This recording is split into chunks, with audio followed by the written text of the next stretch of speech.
Buonasera e ben ritrovati con il TG Flash di New Sicilia. Prima rapinato e successivamente assassinato, l'89enne Michelangelo Marchese ha dovuto subire questo doppio sadico scenario. I giudici hanno confermato la condanna a 23 anni di reclusione per la badante Dana Cita.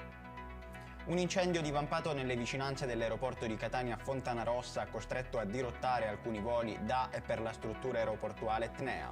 Lo stop è arrivato a causa dei disagi che il fumo avrebbe creato nella zona interessata.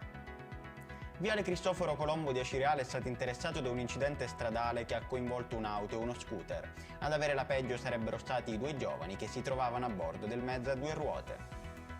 Si tinge di giallo la morte di un uomo all'ospedale di Modica. Il decesso di Giovanni Giannone, consulente finanziario di 56 anni, è avvenuto durante una coloscopia. Sarà effettuata un'autopsia per determinare le cause della morte. Ancora bel tempo in Sicilia per la giornata di domani, lasciando spazio all'afa che crea una vera e propria gabbia di umidità in diverse città dell'isola. Temperature sulla scia dei giorni precedenti, con Catania e Siracusa che registreranno massime di 35 gradi. Ed è tutto per questa edizione, il prossimo appuntamento sarà domani alle 13:30.